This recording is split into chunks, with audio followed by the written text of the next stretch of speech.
Like Yeah, mental I started process? doing it at about 20. Nice. And it helped me because it helped me hone in like on the maturity. So there were Yeah. certain pieces of me that like I couldn't help but be 20 or 21 maturity wise. No matter how Hmm. wise I felt at times, I still had the like, ugh, I talked too much in that moment. Ugh, I shouldn't have like, done that thing or bragged about this or gone a little bit over the top in, in hyperbole when I was talking. And if I can start creating something in my Welcome to the Gentleman Success, Happiness, and Fulfillment Talk podcast, where we bring to you the most successful, happy, fulfilled gentlemen from around the world who have been able to conquer themselves, their life, their marriage, and their businesses. You will be learning from four-dimensional gentlemen who have cracked the code to the science of having it all. The question is, how can married entrepreneurs with kids become gentlemen, achieve true freedom, and build a successful, happy, and fulfilled life, marriage, and business? This show will give you the answer for that. My name is Alex Ramirez, and I'm your host, and you're welcome to the Gentleman Success, Happiness, Fulfillment Talk podcast. Hello, everyone. Welcome to another episode of the Gentleman Success, Happiness, and Fulfillment Talk podcast. Today, I have a very interesting guest. Very excited to have him and get to talk to him, connect with him, learn from him, and get to call this work. Such an amazing thing to do and get to call work. But before I introduce this gentleman to you, I want to give a big shout out to all of you who have been leaving comments, reviews, and likes on all the major podcasting platforms, Apple, Google, Spotify, and to those who have been watching on YouTube as well. Thank you very much. And I want to ask for a small favor today. I want to ask that if you get something out of this interview, some type of value, some type of new skill, information, or the inspiration to go out and take action to make some progress towards your goals, I want to ask you to please share this interview with one friend, since this is how we grow, this is how we share our message, and this is how we are able to motivate, inspire, and bless other men out there to change their lives. And today, I have Kyree Oliver. Are you still 27 years of age, man?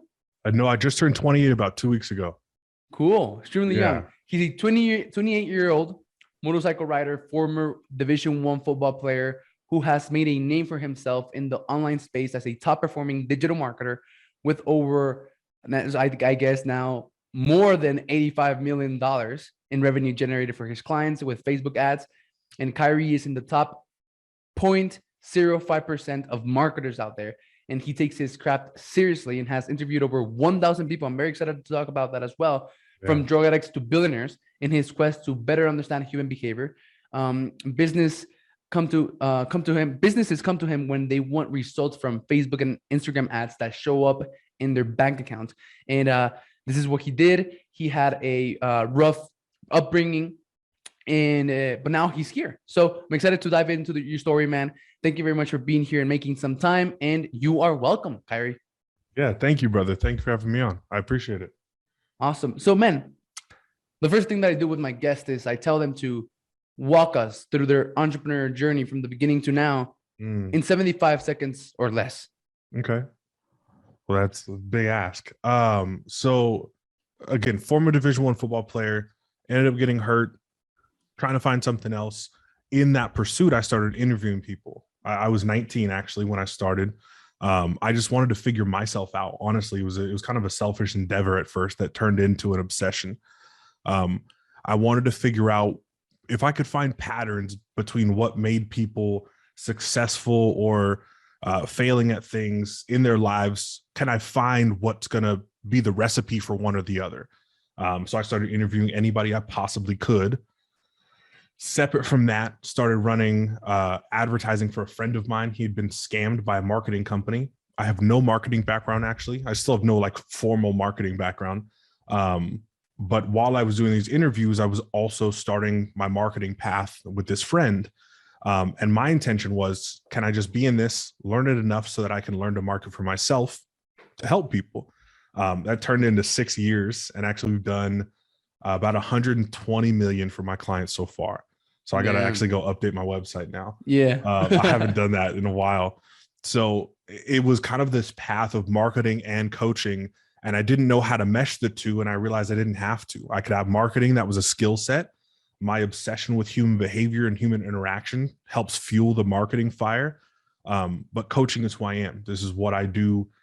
This is what I've always done for friends and people around me. So I get to take all those 1,000 stories that are floating around in my head from the people I've interviewed, and I get to put it with my own experiences and thoughts and perspectives, and get to help people in that way as well. That's amazing, man. So, yeah, you nailed it. By the way, you nailed the 75 seconds. And, Perfect. man, so I just hit 100 episodes in the last 6 months. I started my podcast about 6 months, a little bit more than 6 months ago. And the reason I started it is because I spent a year, right, with this modern gentleman thing, trying to help married entrepreneurs with kids grow their businesses without sacrificing time, health, and relationships. Right. That was my message. And I had over 60 sales calls with 30 to 45-year-olds, pitching them my services, and telling them that I was going to help them grow their businesses without sacrificing time, health, and relationships. And 20-year-old doing that, you might have you might guess how that went. It didn't went well. And it didn't went well, but I was so committed to my purpose, to like helping men become modern gentlemen. I like, this is a calling of mine. Like God, or whatever you want to call whatever that force was, spoke to my ear and told me that was what I'm supposed to do, and have this big vision that I go through every single day in what I call my mental pathway programming.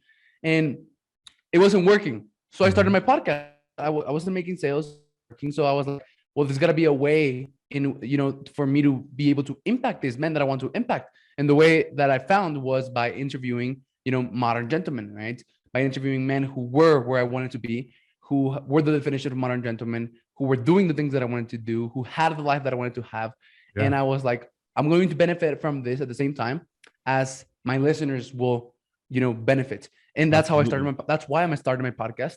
And it's been about almost 7 months, 100 interviews, and I've definitely seen patterns. So I want to get, that, what was your experience like? What were some of the patterns that you saw?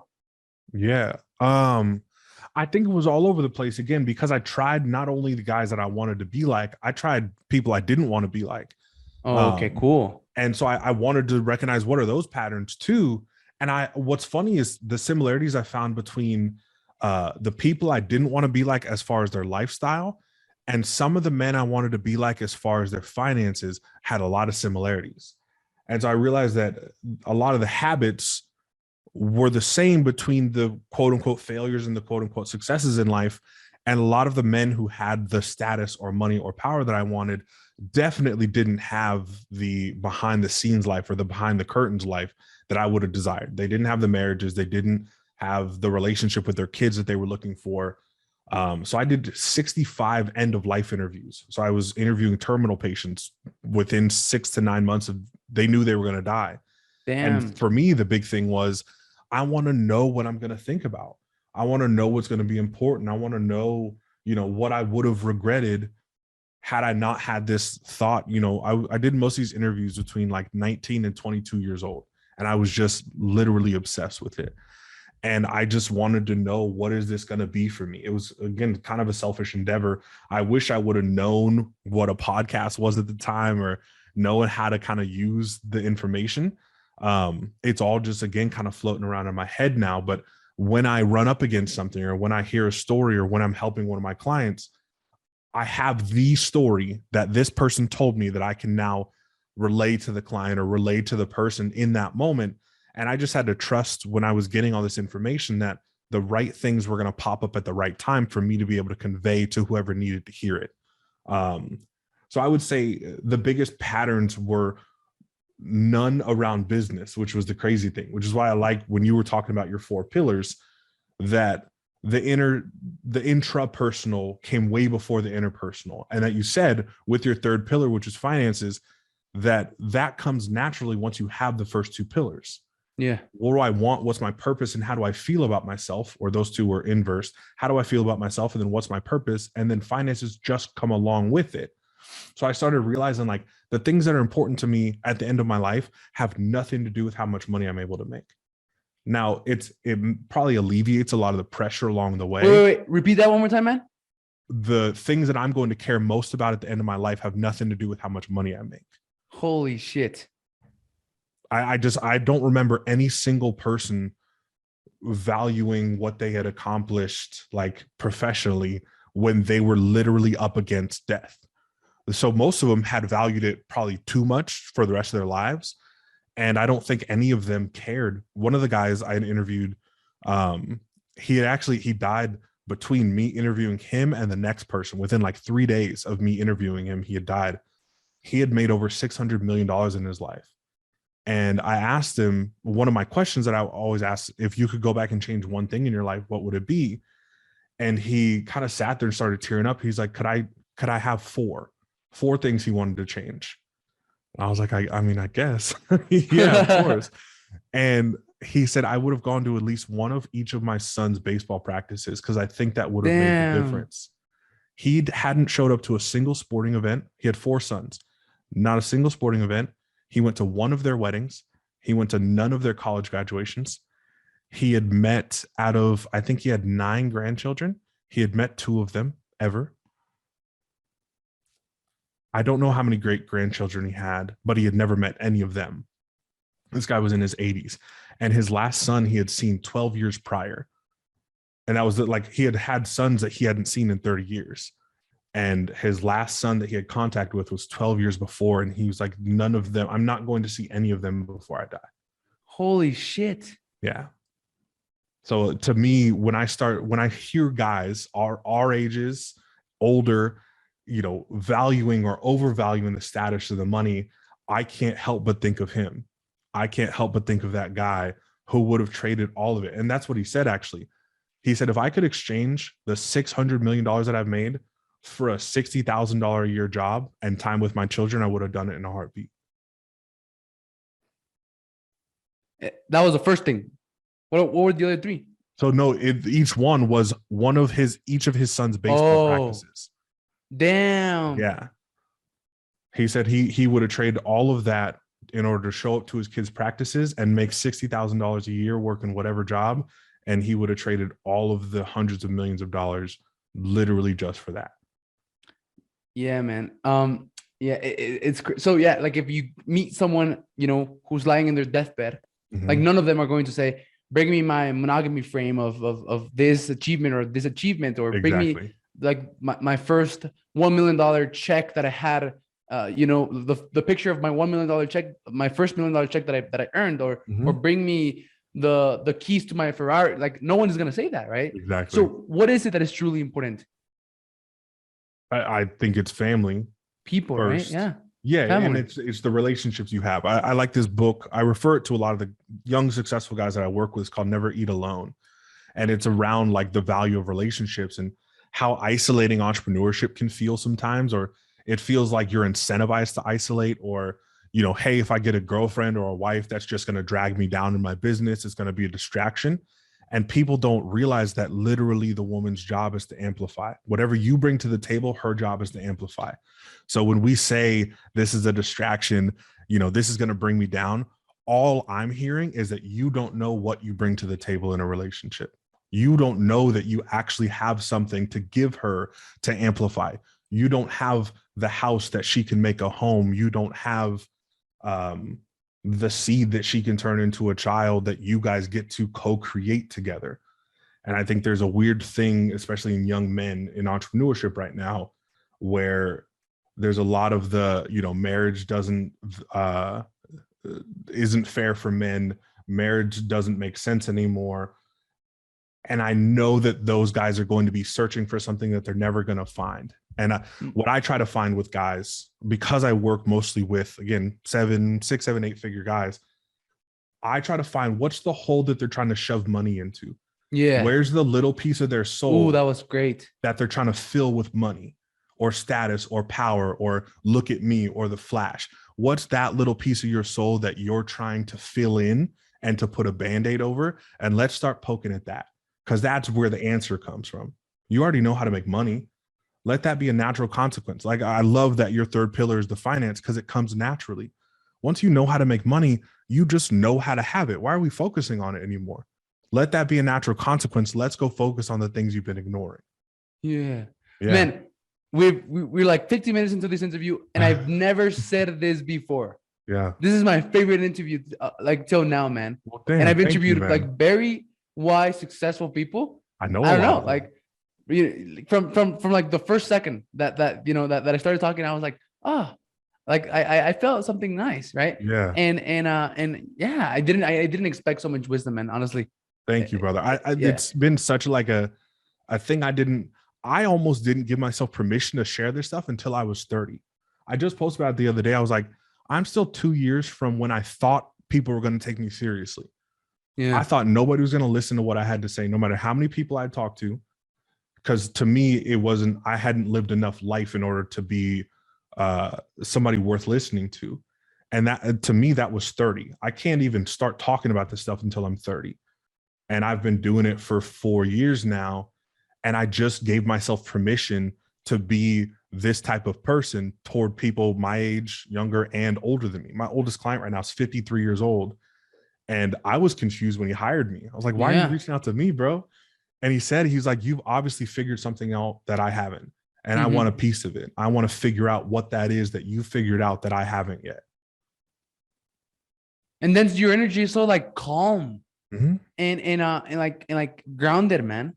But I think you know that it takes a lot of chaos to be calm. Mm.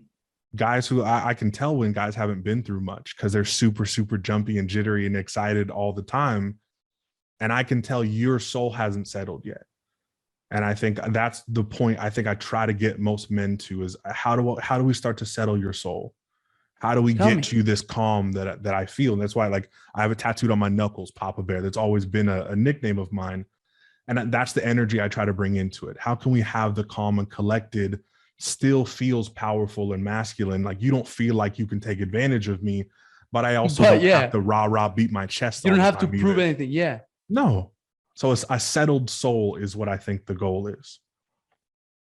So how do you obtain that? Man, a long series of conversations with yourself. I used to have, like, or with somebody who's a mentor figure for you. For about 1.5 years, man, I used to stare in the mirror 3 days a week for an hour. I would put my phone, I was living in a trailer. I couldn't even stand up straight. So I'm 6'6". I couldn't even stand up straight in this trailer. I'd put my phone on the other side of the trailer, put any electronics, and I would stare at myself in the mirror for an hour. And I just said, I'm going to confront whatever comes up. And I realized that in solitude, when you're alone with yourself, is when you meet yourself and you meet the pieces of yourself that you love, that you hate, that you're afraid of, that you're resentful of, that reminds you of your father that you thought you disapproved of. And really, you realize that it was a piece of yourself that you disapproved of, or you disapproved of who you may become if you continue the pattern that your father created. So I started meeting pieces of myself that I just don't think people look for. And I went out looking for confrontation internally. And I think on the other side of a lot of internal confrontation, I found a piece that I don't think most people ever find. And so it's now kind of, how do I share a little bit of that with people? Do you have to go through a lot of struggle and chaos in order for you to like settle down? Mm-hmm. What if you don't? Then you have to find the lessons that are deeper inside of something that seems innocuous. I get lessons now from sitting in traffic. I get lessons from changing a poopy diaper. I have a 10-month-old daughter, my first kid. I find lessons in everything that I do. So now my life isn't chaotic anymore. Now we still have struggles. We still have things that we have to deal with. But because I'm not surrounded with chaos doesn't mean that I don't get to pull lessons from it. Yeah. So I think you do have to go through your own version of chaos in order to find a settled soul. So, all righty. Man, is your mind like quiet? No. No. My mind's going a million miles an hour. Mine is. My mind is quiet all the time. Mm-hmm. I can find pockets of it, but my natural state is no. I was actually telling my fiance the other day, when we're just playing with my daughter, my mind is quiet. And when I'm playing poker and my mind is fully invested in this thing in front of me. Hey, sorry for the interruption. Real quick, do you want to know how I've been using my podcast to build a multi-million-dollar network with over 100 7, 8, and 9-figure entrepreneurs? Reach hundreds of my ideal clients with my message coaching service and podcast. Get invited to speak on 4 stages in the last 2 months alone. Throw my own events and have over 100 successful entrepreneurs being willing to speak at my events, become a millionaire in 1 year, get mentored by multimillionaires, and achieve goals that I thought were going to take me 10 years to achieve in 1 year, and ultimately get unstuck and make quantum leaps of progress in my business and life with less than 1 hour of work just by being myself. If you answered yes to any of those, I just want to invite you to a free training showing you how I've been able to build a multi-million-dollar network that is helping me achieve bigger income goals faster with only 1 hour of speaking and just being myself. To be honest, I thought I was going to be a multi-millionaire, speak on stages, throw my own events, and live a successful, happy, and fulfilled life of growth and impact in 10 years from now. That seemed so far away, but my podcast has been able to help me do that in less than 6 months. I'm actually doing all of that this year at the age of 21 with my podcast. I'm reaching thousands of people with my message, my service, my podcast, my coaching. I've gotten booked to speak on 4 stages in the last 2 months. And on these stages, I'm going to be getting in front of hundreds of my ideal clients, making roughly around 15 to 30K plus per event. Not only that, I have a network of over 100 high-level, multi-million-dollar entrepreneurs who have all agreed to speak at my event. Getting clients is a problem of the past. I've gotten the opportunities to learn from billionaires, and I'm collapsing decades of time, and I'm literally achieving what I thought was going to take me 10 years to achieve in 1 year. All of this because I use podcasting as a networking tool, and I leverage a rare concept called the cloak track. And I want the exact same thing for you. Just imagine where you could be in 1 year from now if you get this free training right now. That is why I'm inviting you to this training. On this short training, you're going to learn how a small group of purpose-driven entrepreneurs, authors, coaches, course creators, and speakers have combined podcasting with this rare concept called the cloak track to build a multi-million-dollar network, reach thousands of their ideal clients with their message, books, courses, coaching, make an extra $118,800, get booked on 10 stages, and build a successful network of entrepreneurs who speak on their stage. All of this in under 6 months. I'm going to walk you through the 4 steps to make this work. Step number 1, alignment. Getting clear on who you want to be, what you want to do, your goals, your purpose, and aligning all of this with building your podcast and your ideal podcast guest. Step number 2, leveraging the cloak track to find your ideal podcast guest and never running out of them. Step number 3, leveraging the cloak track to close an interview with anyone, no matter how rich, famous, or out of your league they may seem.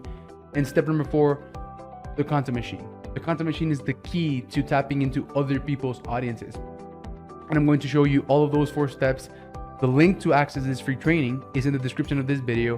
Click on it and go watch this training right now so that you can learn how you can too build a multi-million-dollar network that helps you achieve bigger goals faster and with less effort. Note, this training is only available to 18 people, so act right now, and I hope you enjoy the rest of this episode. Bye-bye. That's when my mind is quiet. Throughout the rest of the day, where my mind can kind of be in a million places at once, it's not. So do you meditate? Yes. So when you sit down and meditate, are you able to like Yes. focus on your breath and just quiet your mind? Mm-hmm. So Yeah. that's the thing, is I can get there. It's just not my natural state throughout the rest of the day. Got it. Yeah. I know how to snap into that place at any moment in time. Yeah. So, oh man, I'm loving this. Thank you. I want to go back to the, like these successful people that have a lot of money. So that question, what hole in their soul they're trying to fill with money, right? Like what rabbit are they trying to chase, right? So there's this analogy that I really love of the white rabbit, right? So there's this, the greyhound dog, like this dog was designed to chase rabbits, right? Insane. And like this dog runs really fast and he's strong and fast and agile, but he'll never catch the rabbits, right? Not because he's not good enough, not because he is not strong enough, or he doesn't sleep in the best bed, or he doesn't eat the right food, Like the game is just designed for the dog to not catch the rabbit, no matter how fast the rabbit, the dog goes, right?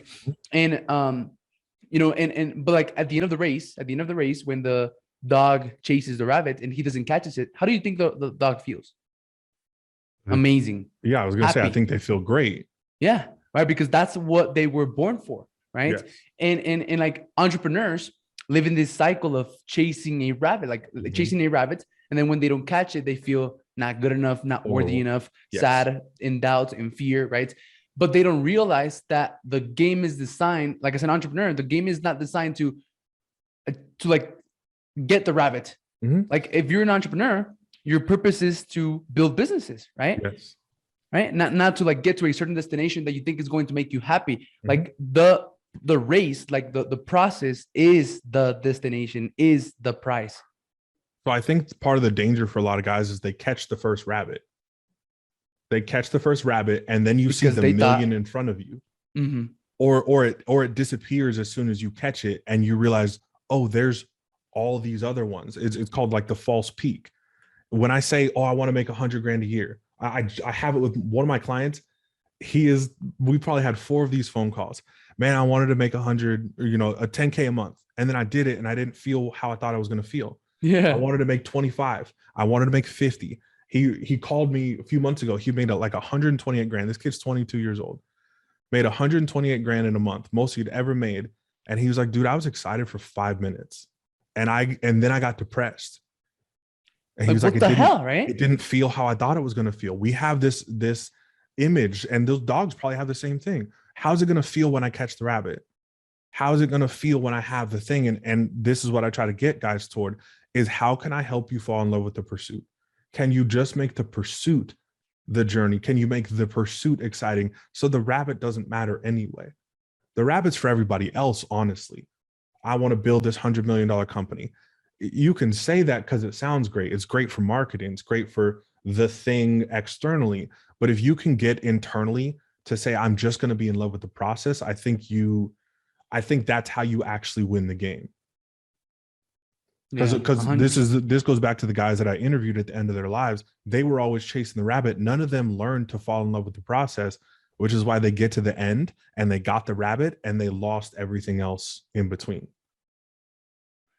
Exactly. And I'm so excited about this episode, man, because like this is like the message that I'm trying to communicate. This is how I feel, right? Mm-hmm. Like people think that they're going to be successful, happy, and fulfilled when they catch the rabbit, when they get to $1 million, but they get to $1 million, and then the next goal is going to be 10 million, and then right, or making another million in case they lose the first or whatever. This is part of the difficulty too, though, is that people have learned to pretend they're happy and fulfilled. So if I'm successful, I can pretend to be happy and fulfilled, and then that looks good enough. People are going to buy my programs. People are going to buy my courses if I can just do a good job of pretending to be happy and fulfilled. So why do I actually have to have them? I don't feel like I need them if I can just pretend to be them. If I'm actually successful, and oftentimes not even successful, I can pretend that too. If I can pretend to be successful, or if I can be successful, I can pretend to be happy and fulfilled. And then for most people, that's good enough. But then I see posts, and I'm thinking of specifically a few guys in the online space who have this long post of, hey, I've been suicidal for the last year. And I was sitting down with one of my friends, multiple 8-figure guy, lives here in Arizona with me. We were sitting down, we were having tacos at this restaurant, and he shows me the post. He's like, dude, I had no idea. And I felt bad, but I had said, because we're both friends with the guy who posted, I was like, I'm not surprised. I wish I was, but I'm not. And I said, where else could he have ended up? I said, do you think he knows himself? Do you think he focuses on happiness or fulfillment? No, I've never seen him talk about like the journey of happiness and fulfillment. I've seen him talk about the journey of success a lot, but I've never seen him prioritize happiness or fulfillment. So why would I assume that he's ever chased those things anyway? I've never seen evidence of it. So when I see him online, I'm this multiple 8-figure blah, blah, blah. Oh, but I've been suicidal for the last year. Unfortunately, it's not surprising to me. Where else could you have ended up? You had to get there. Hopefully you can now spring forward and focus on the other two. You may not, but you'll come through cycles of this multiple times until you figure out, oh, that was the thing anyway. Success wasn't the full picture anyway. Mm-hmm. Man, so let me tell you about this, right? So 3 years is obviously nothing, but to me, it feels like the way that I say the story. So I feel like that I'm so grateful for my journey. I believe that it's been perfect. And I believe that part of the reason why is because I've listened to, like that little voice inside of me. And Yeah. and like at first, like money, the financial freedom didn't started to work until just recently, a couple of months ago. Mhm. And so the past 3 years, the major part of the past 3 years, like the money wasn't working, right? And physical freedom, emotional freedom, then once you have those two, financial freedom is going to be natural, like you said. But what happens when you fuck up and you did things backwards, and the first freedom that you obtain is becoming a husband and a father? Well, the things changed a little bit, right? So I figured out that you have to work on yourself first, physical freedom. Then you have to work on yourself first again, emotional freedom. But then these two changes, instead of focusing on financial freedom and then sentimental freedom, the sentimental freedom comes first. And then you go to the financial freedom, because if you don't take your personal aspects of your life in order, the financial one will never take off. In the major part of the last 3 years, the financial part that wasn't working, like I said, but I was forced to gain, to have this feeling of success and happiness and fulfillment from my other areas of my life, right? From being fit, from like having purpose, from knowing who I am and what I want, from having an amazing relationship with my wife, with my future wife, and I've been calling her my wife for the past 3 years, and my daughter, and even though I'm not a millionaire or anything like that, I feel successful, happy, and fulfilled, right? And I was forced to find success, happiness, and fulfillment by working on my other areas of my life, because had I not done that, had I had success early on, like really fast in the first year, let's say, I would have gotten my sense of significance from money, right? I would have gotten lost, man. I would have gotten my sense of significance from making money, and I would have doubled down on that, which made me feel significant. And I would have neglected the other areas of my life, right? My health, my family, my time, my spirituality. But because the money wasn't working, I was forced to do things the right way, right? And now that like the money is finally starting to work, like it's just magnifying who I am, and it's just giving me this sense of like knowing, and I feel like in flow, and I'm enjoying everything. So a couple of months ago, I used to like work from 4 a.m. to like 8 p.m., 4 a.m. to 8 p.m., 4 a.m. to 8 p.m. And and like if I spend time with my family, or if I went to hang out with my mom or something, I felt like I was wasting time. I felt like I needed to be working. I felt like I needed to be stuck behind my desk doing work. And now, man, like I don't feel that. Like and it's pretty cool. And like my journey has been perfect, right? Because had I figured out the money game first, before figuring out my life first, I would have gotten lost. Yeah. I think that's where most guys get to. I think most guys get nowadays, most guys get too successful too early before they've built a foundation. There's nothing for you to lean on. So everything is a catastrophe. When something goes wrong, everything is burning and life is, crumbling down at the smallest inconvenience, because you've never built up an emotional stability. You've never built up a foundation for yourself. So you're just genuinely on a house of cards, and it happens to be made out of money. Yeah. I think those guys find a good way to lose it too. I think that's the part of the unspoken side of these things, is all of the 7-8 figure guys who can't pay their teams, all the 7-8 figure guys who are getting evicted from the mansion that they were renting for their marketing videos. Those guys find a way to lose it because they didn't feel worthy of it in the first place. I don't care what marketing videos these guys are putting out. You can tell who feels like they're supposed to be there. The guys who are at 7, 8, 9 figures who belong there figure out a way to keep it and amplify it further. They focus on life in their internal game. They focus on family. They don't focus on so much of the flash. I see most of the guys focusing on the flash, going through this roller coaster. And they probably feel, again, that's the chaos. They feel married to the chaos at some point. They think it's necessary continually to stay in order for them to be excited about life. And they, not purposely, but like unconsciously, purposely, right? Burn everything down because they're addicted to the climb. They're addicted to the chase. It's dopamine. It's all of it boils down to dopamine addiction. And the dopamine addiction boils down to, I don't feel good enough. Holy shit.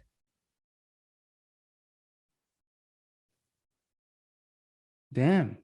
Yeah. I don't need the roller coaster if I feel good enough. That's why people smoke, drink, and everything, right? All of it. Again, it's trying to fill that hole with something. The hole's still there though. That's the thing. So this is the question I ask, or the statement I make, that usually cracks guys open. Because again, I work with guys who are already successful or really well on their way to becoming successful. And so they'll start off talking to me about the car they drive and the business they have. And, oh, dude, I made this much last month. Brother, did you expect having this conversation? The first time it happened naturally. I was driving around in my truck with one of my clients who lives down the street from me. And I ended up stumbling upon the conversation. So he used to live with me. And he lived with me with my fiance for like 8 months when he was like really kind of first starting his business. And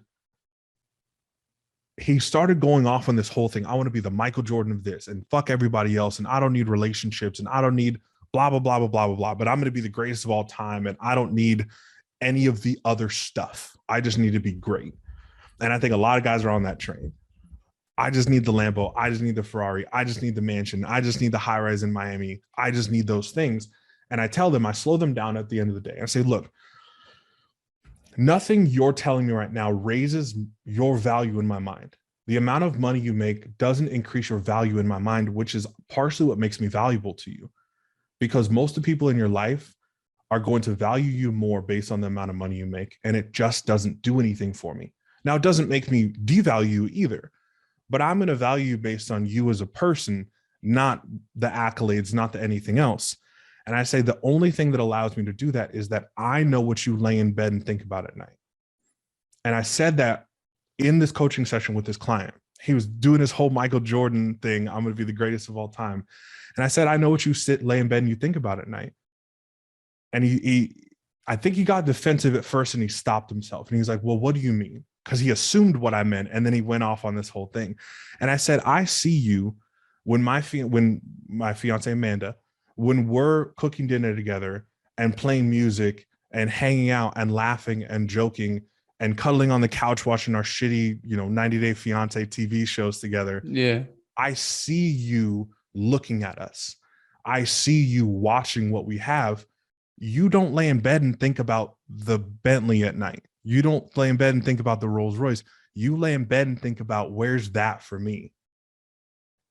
So if I can get into that psyche past your marketing thing of this is what I want to accomplish. You want to be happy. You want to be fulfilled. You want to find the right person. In order to get there, you have to become the right person first.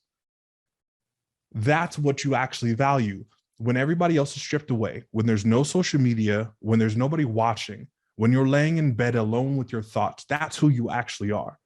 And if I can speak to that guy in that moment and I can tell you what your brain goes to, that's when I can get these guys to crack open a little bit. That's when I can get them to kind of drop the character and become the actual person. Man, what I think about is what I think about all day. And it's this. So I'm like, hearing you say that, it makes me feel like good. Because, yeah.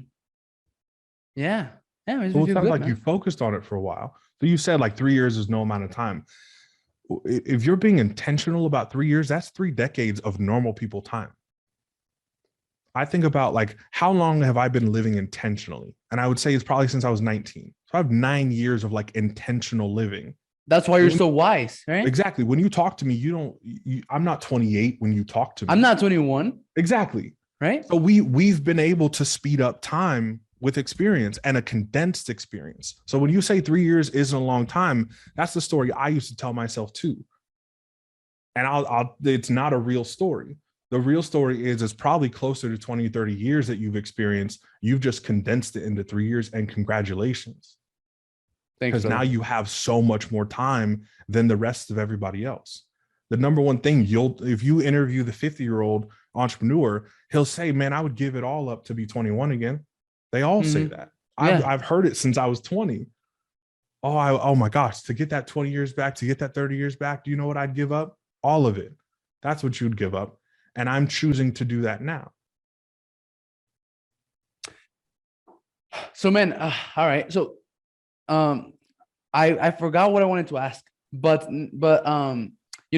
how, like, now let's go back to like your upbringing and your story. And Yeah. Like, you're here, you've generated over $100,000, over 100 million, over $120 million for your clients with, Facebook ads. And you're this, top 0.05% marketers out there, very wise man, and everything that we've been able to see for the past 30 minutes.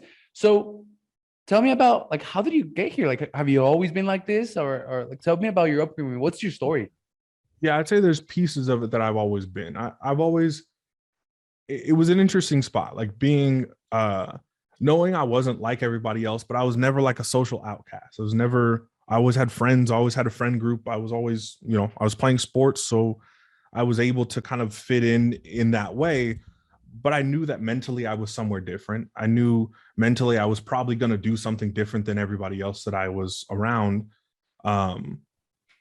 I've just in probably the last few years, like, realized that the upbringing wasn't the same as everybody else, because I always kind of felt similar. My brother and I were raised by a single mom. Our dad was kind of there, but very inconsistent. Grew up in a pretty like poor white neighborhood. We didn't see kids like that looked like us in school until probably 4th or 5th grade. And then they were the kids who got brought in like government housing. And so they didn't act like us. So for my brother and I, we were in a kind of a weird spot. We're half white and half black.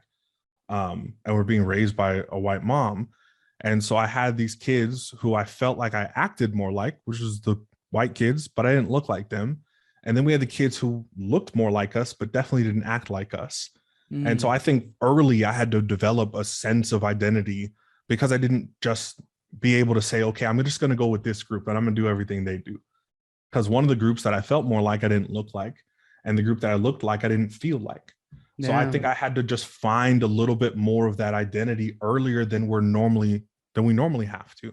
I think most people either have to find an identity later teens, 20s, 30s, or just never. They always kind of go with the group. And I think that's the point of the average, is to go with the group. And I just didn't have that accessible to me. So I just had to start figuring out, okay, what does this look like like detached from a group? What does this look like just for me? So I think I just got early access to figuring out who I am. Yourself. Yeah. Yeah. That's powerful, man.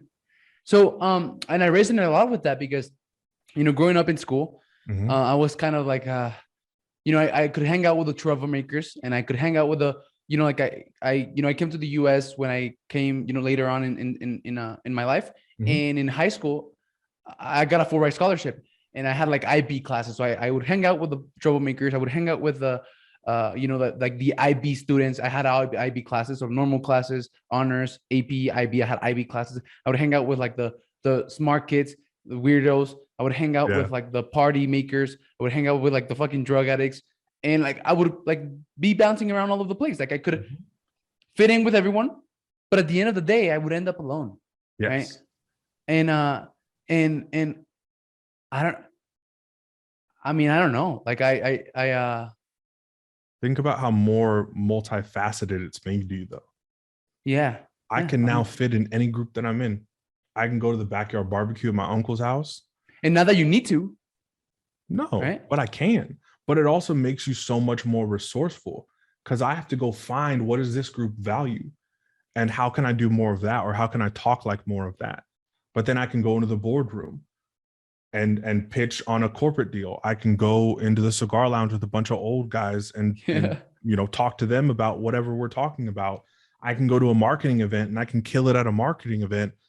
You can also use the differences that you have with other people to make you stand out. So for marketing, for an example, average marketers, 5'9", 5'10", white guy in slacks and a button-up t-shirt, they all kind of look similar. I walk in, I'm 6'6", I'm heavily tattooed. Holy shit. Yeah. Really? I'm a gigantic person. So I naturally stand out. I know what the perception of me is when I walk into that room. Oh, it's a big scary dude. When you talk to me and you get this, the contrast between what you thought you were going to get and what you actually get is actually, I realize, a superpower now. I get to use that to my advantage. Nowadays, when I walk into that room and I show that I'm this person, I've just shot myself above all the 5'10", same looking guy who says the same Trying thing to and does make the same themselves thing, seen and heard. Yeah. or trying to fit in. Yeah. But they're just all trying to be the same thing. And because there's a contrast between what you expected from me and what you got from me, I'm now elevated above all of them. I get the meetings they're not invited to. I get to go to the lunches and dinners and the penthouse parties that they don't get to go to, because I've chosen to use my differentiation that I don't control actually as an advantage for me. I would say the same thing for your age, for where you're at, for what you know, for what you understand now. I was able to leverage that so much at the beginning of my career, so that I got into the rooms that other people didn't have access to. I got the meetings and the introductions that other people didn't have access to. Cool. Man, I really, yeah. I was in your website and, I saw this big guy with a bat, and holding Oh, the like a, sledgehammer. Yeah. yeah. And I was like, holy shit. And, one saying that I really like, man, is, I'm 21 years old. I act like a 10-year-old like kid, right? With my enthusiasm and like jittery, like you said right now. Yeah. And I'm able to have fun. And I really like this about me. Like I'm able to be present wherever I am. And so it's really cool. So like I like a 5-year-old kid who's able to have fun. I'm 21. I act like a 5-year-old, in certain circumstances. Mhm. And I have the wisdom of a 50-year-old. My dad said it better. My dad said, I'm 45 years old. I have the wisdom of a 70-year-old. I look like a 25-year-old, and I perform better than a 15-year-old. Yeah. Pretty cool. It's the best of all different areas. Yeah. So, man, we have a couple of minutes, and I end my interviews by asking 5 questions. So, can I go ahead and ask you the first one? Yeah, please. What advice would you give your 20-year-old self if you could?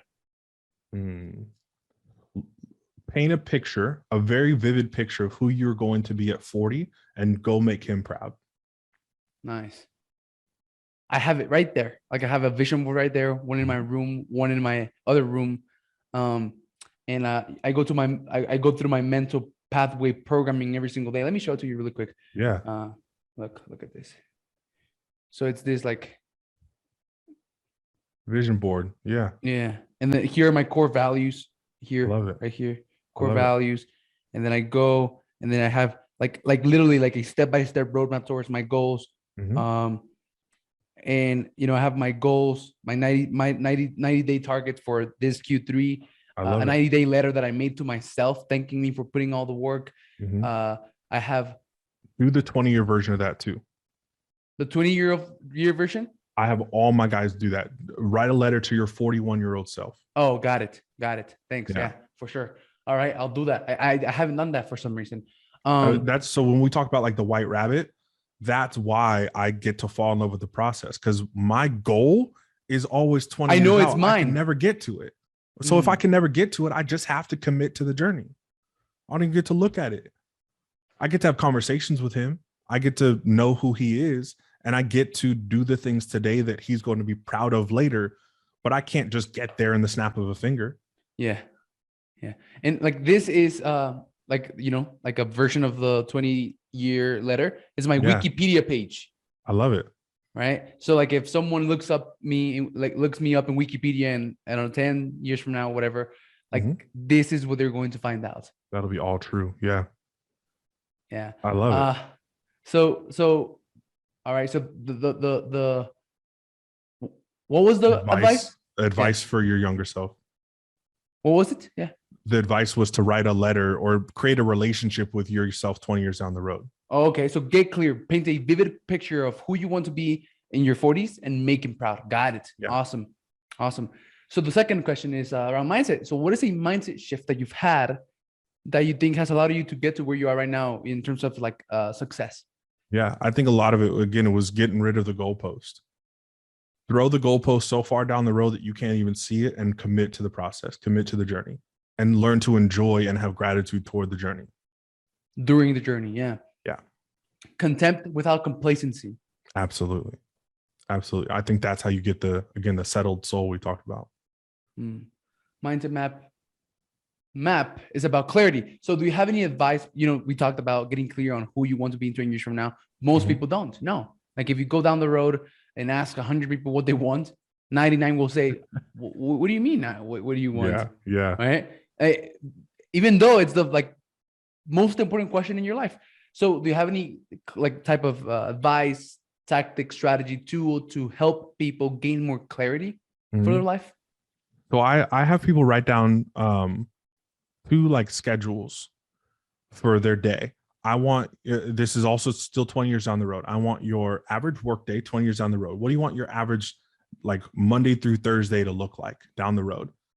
How much time are you spending with family, business meetings, client calls, all that? I literally want you to go hour by hour or half hour by half hour from when you wake up till you go to bed. What does that schedule look like? Then I want your Sunday schedule. Are you waking up and having the kids jump on the bed and cooking chocolate chip pancakes and watching cartoons and then watching football? And I want to know what that schedule looks like too. So I want your work day. I want your leisure day schedule. And I think that's where we start getting clarity, because you literally have to go hour by hour and make out your dream day. It kind of forces you to conceptualize what that is supposed to look like. Cool.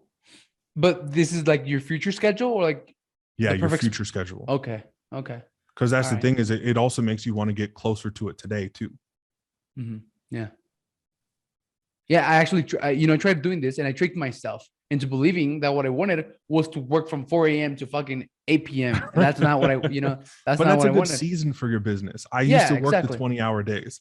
It's good for a certain amount of time. You pull the lessons from it, and then you go to something more sustainable. Yeah, 100%. So yeah. Awesome, man. I love that.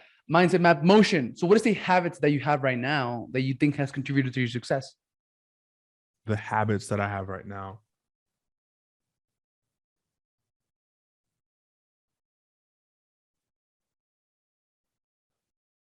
I'd say the amount of mindfulness I have around how I operate internally and externally.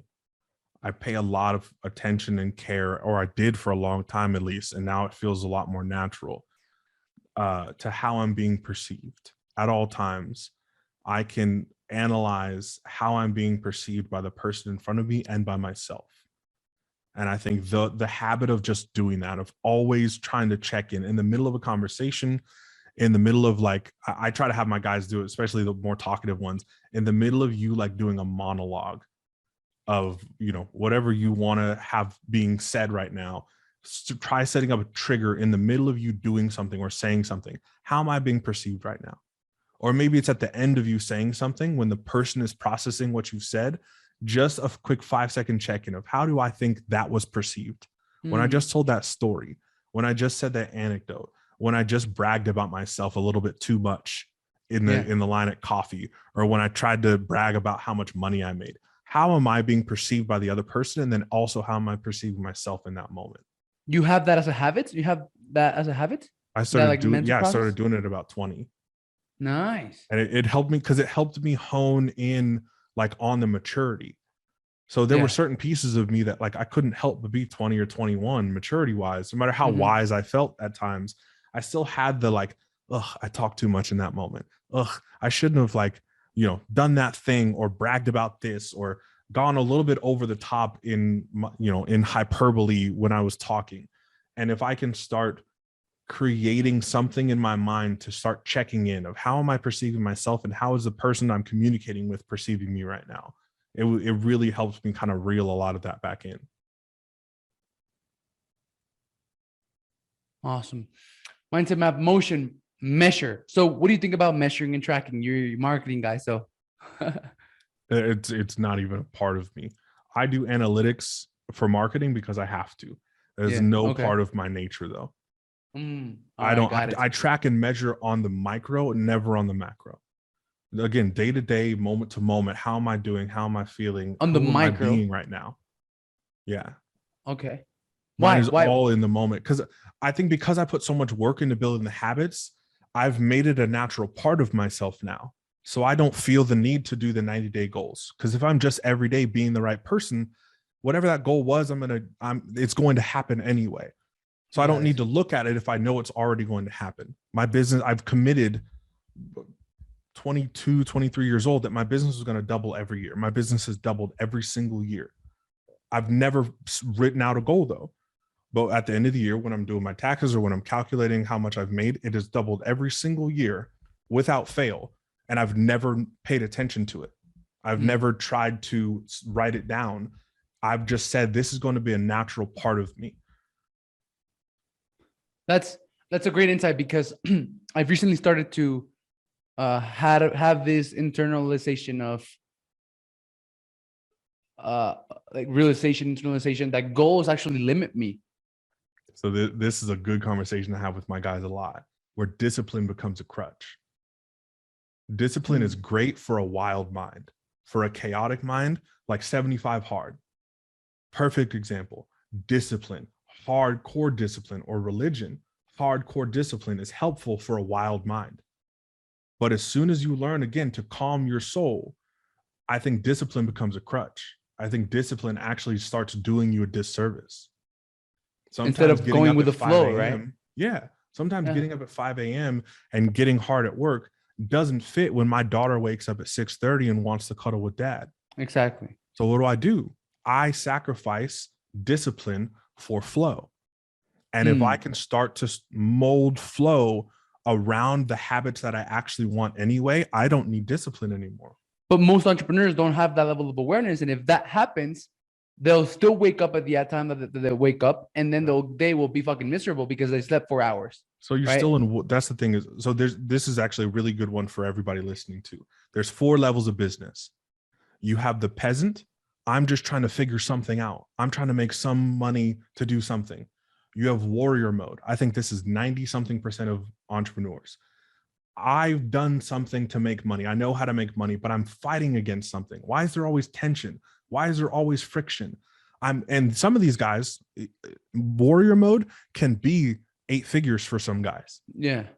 It doesn't mean that the way that you approach business is different. Some guys can make a lot of money and still be in tension and warrior mode. Then the third level, which is why I think this is especially hard for men, is feminine magnetism. That's where I'm at in my business now. Cool. My business grows as a natural result of who I am. But because it's attached to a feminine essence or energy of acceptance, most men completely shun it.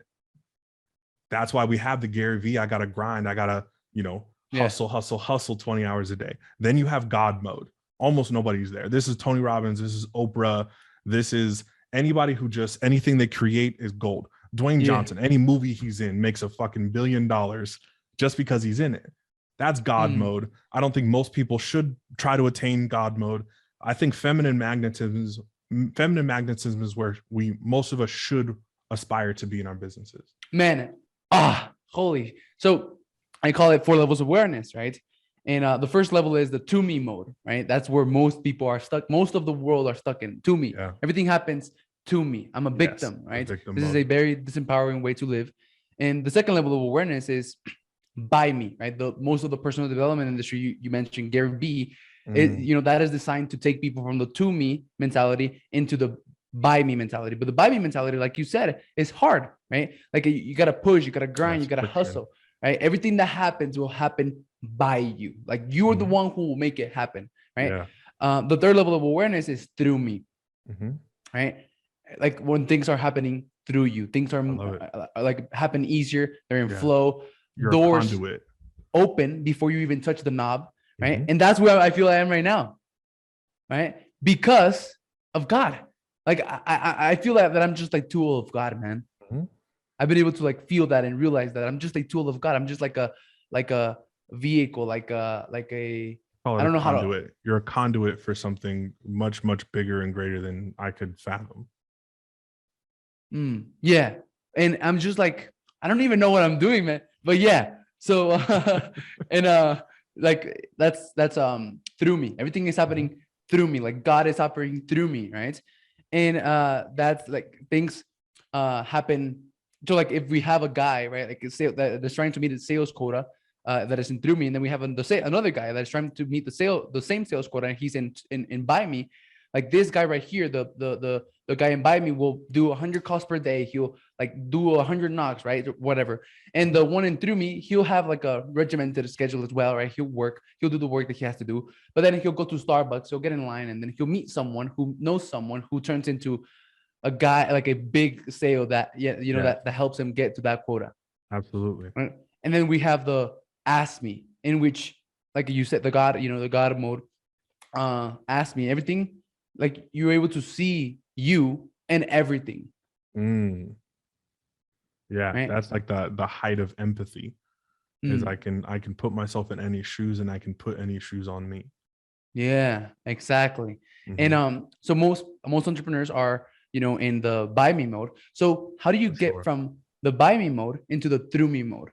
Yeah. And the way you get into buy me mode into through me mode is by giving up the need for control, right? We talked about, I need this, I need that, I need this, the need for control, the need for having things going your way, and replacing that with a sense of knowing, right? That's why you don't say goals, because you just know that whatever it is that you want is yours. Yeah, exactly. And that's why I'm like slowly, it's like an addiction. Like setting goals is like an addiction, because I've spent the last 3 years setting goals, right? Yeah. But now I'm stepping back from setting goals, because I feel like they limit me, because I'm like, in 90 days, I'm going to achieve that. And that's like putting myself in a box. Yep. Yeah, exactly. Yeah. Instead of going with the flow and just, letting God operate through me, and all of a sudden making my goal 10 times bigger. So that's the move from, I just sent a voice message to one of my clients about this morning, moving from motivation and discipline to purpose. That's the difference between pillar 2 and pillar 3.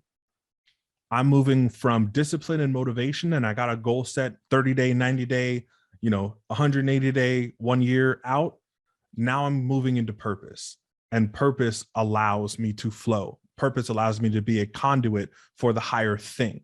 I would even venture to call God purpose. You call it karma, you call it Allah, you call it God, you call it Jesus Christ, whatever you want. I call it purpose. Nice. That is what is flowing through me and gets to act through me at all times. That is what is flowing through me. So, you have people who are chasing stuff, right? They get their motivation from chasing stuff. Yeah. And then Tony Robbins teaches this. You have people who are running away from things, right? So get clear on what you want, and then get clear on the opposite. That way you have something that you're chasing, something that you're running, away from. And I don't have that. And sometimes I feel like I'm missing out, because I don't have any of them. I just have something that is like pushing me from within.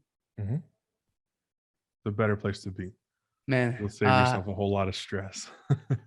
I really enjoyed this, man. If people have enjoyed this as well, I hope this resonates, because like this will resonate with a select few that are ready for this message. Yeah. If people want to find out more about you, man, your marketing services, Facebook ads, and all of that, where should they go? Easiest way is probably Instagram, just a message, or Facebook Messenger. I don't remember the link for my Facebook. We'll put it there. If you put in Kyree Oliver, you'll find it. And then Instagram is just at Kyree, Kyree. I'm so thankful I went and bought that name on Instagram. So it's just super simple. Just at Kyree, shoot me a message, questions, anything they got from it that they found valuable, anything like that. Awesome, brother. Thank you very much for being here, and I'll talk to you soon. Thank you, brother. Thank you for watching the Gentleman's Success, Happiness, and Fulfillment Talk podcast. If you enjoyed this episode, share it with one friend, leave us a comment, and let us know. 99% of people never leave a review or comment, but we love and are very thankful with the 1% of you who do. If there's something or someone you want to see on this podcast, send me a message on Instagram at Alex_Ramirez1020 and let me know. As a thank you for that, I have an amazing surprise for each and every one of you who does take the time to leave us a comment or review on YouTube or one of the major podcasting platforms